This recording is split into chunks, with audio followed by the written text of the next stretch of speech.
Bismillahirrahmanirrahim. Assalamualaikum warahmatullahi wabarakatuh. Jumpa lagi di channel Natang Alamaan.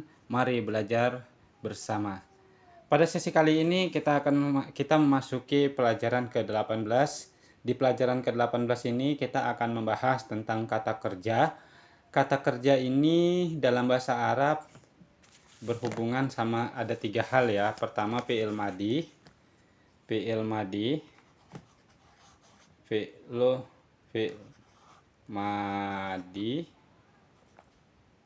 Yang kedua fi'il mudhari.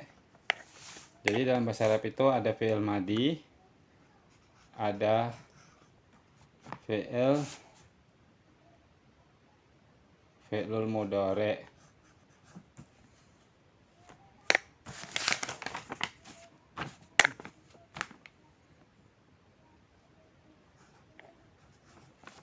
Nah, dan yang ketiga itu ada fi'il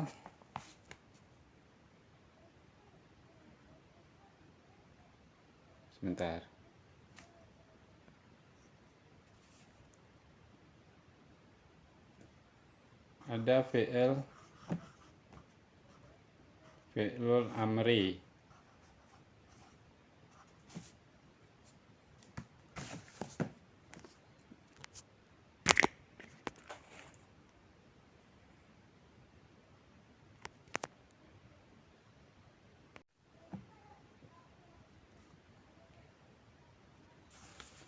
Baik, kita lanjutkan lagi. Ini agak ngeblur ya kameranya, mohon maaf.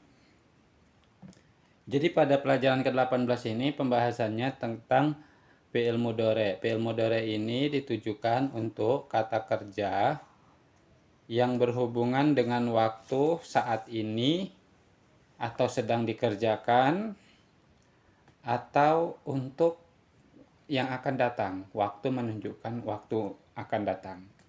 Jadi bisa misalnya ana ajlisu diartikan saya sedang duduk. Atau bisa juga dipakai untuk kata kerja di masa datang. Misalnya besok saya akan duduk. Godan ana saajlisu atau godan ana ajlisu. Ya. Sedangkan fi'il madi itu ditujukan untuk kata kerja di masa yang sudah lampau. Misalnya jalasa artinya telah duduk. Jadi misalnya jalasa Muhammadun yaumas sabti.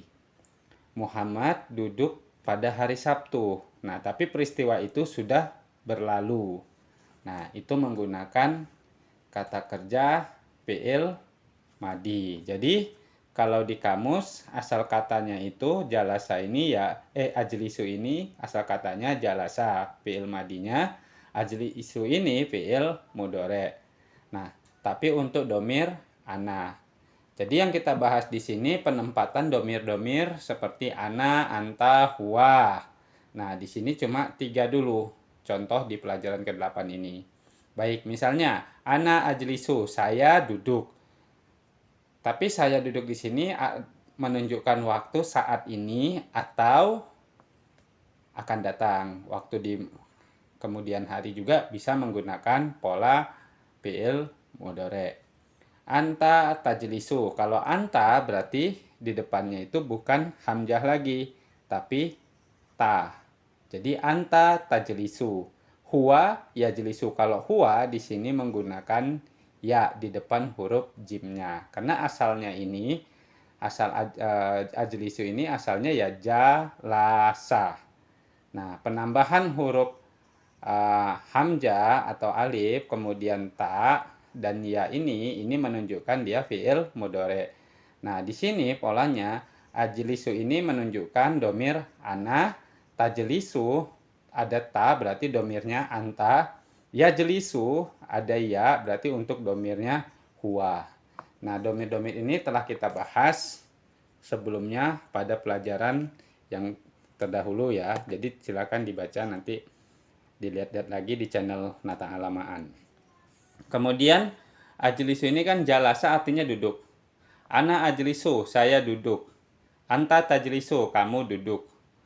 Huwa yajlisu, dia duduk. Jadi nggak boleh huwa tajlisu, nggak boleh.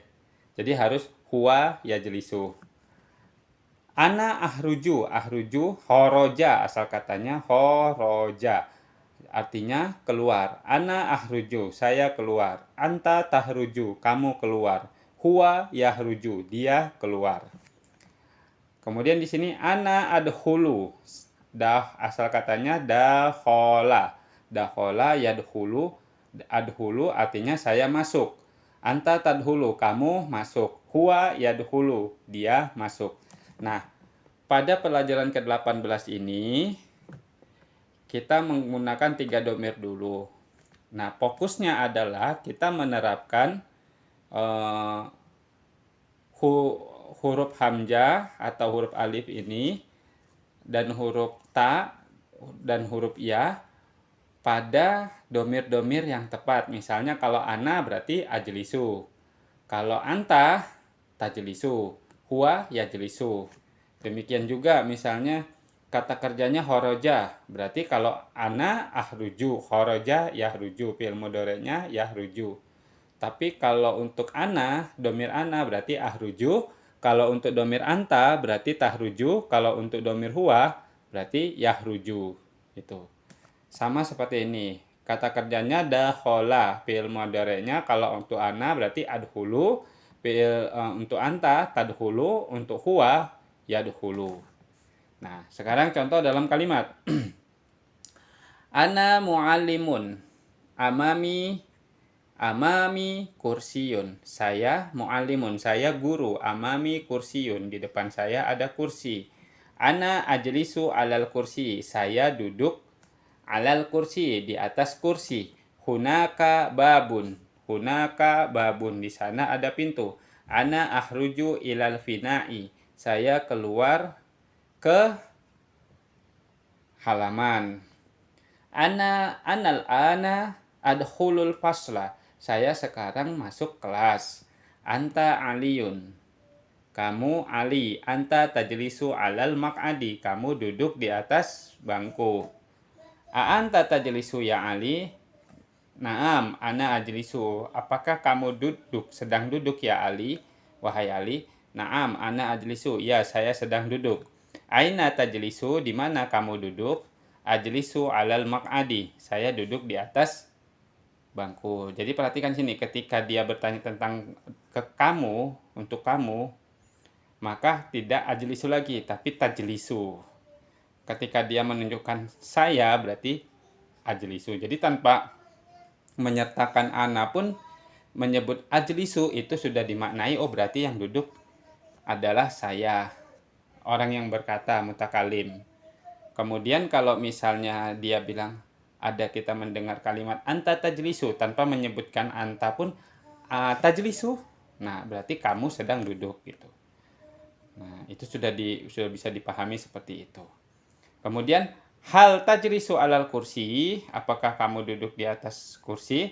La ajlisu alal kursi. La ajlisu, tidak, saya tidak duduk. La ajlisu, saya tidak duduk alal kursi. Bal ajlisu alal maq'adi, tapi saya duduk di atas bangku.